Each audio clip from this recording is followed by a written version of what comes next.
Hello guys, welcome back to our channel. So in previous videos we are discussed with discrete series. Yesterday we discussed discrete series with shortcut method and we are done with shortcut method with illustration and one exercise question. So let us begin with step deviation method. We are solving first illustration and then we do one exercise question. So let's start.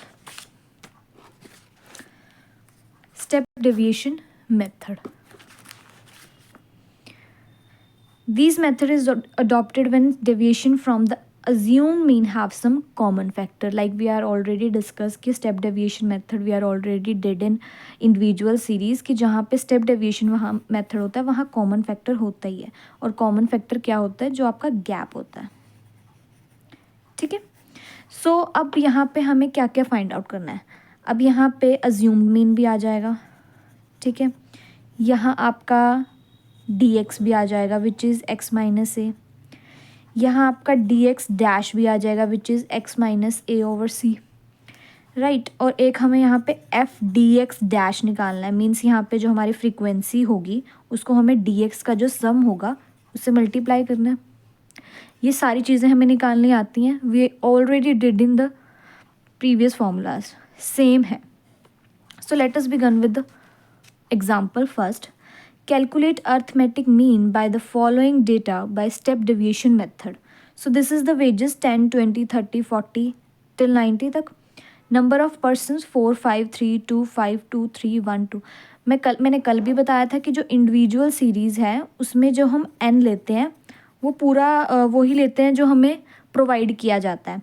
But in discrete series हम इसका number of some लेते हैं. Means जो हमारी frequency है उसका हम total लेते हैं. किसके अंदर? डिस्क्रीट सीरीज़ के अंदर.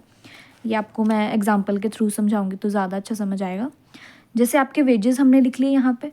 नंबर ऑफ पर्सन क्या हुए? हमारी फ्रिक्वेंसी हुई. ठीक है.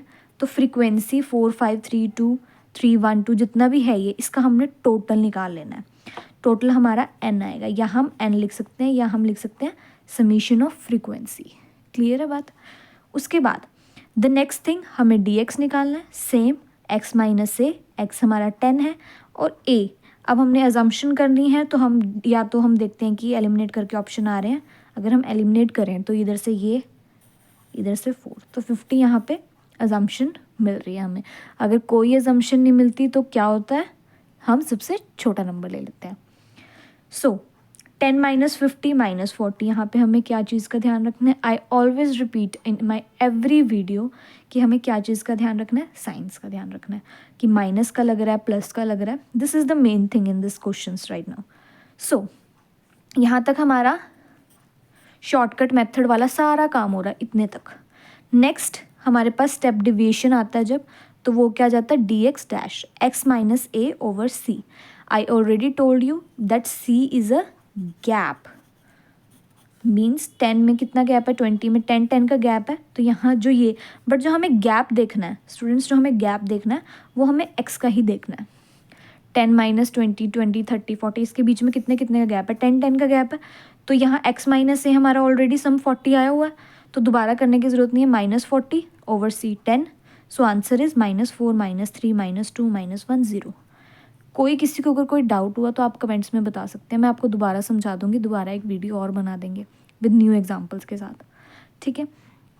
उसके बाद हमारे पास एफ डी एक्स है. बिकॉज हम स्टेप डेविएशन कर रहे हैं तो एफ डी एक्स लगेगा.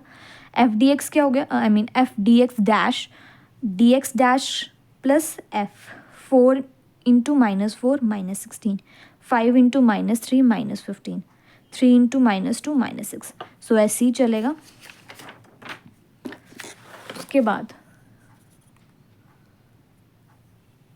सेम एफ डी एक्स का टोटल -20, एन का टोटल जैसे मैंने पहले बताया था कि समीशन ऑफ फ्रीक्वेंसी भी लिख सकते हो आप 27. तो हमारा अजम्पशन था 50 माइनस एफ डी एक्स का टोटल आ रहा है हमारे पास -20 और I mean F D x का टोटल आ रहा है -20 ओवर एन हमारे पास 27 था इंटू टी. इसे सॉल्व करोगे देन आंसर इज़ 42.59.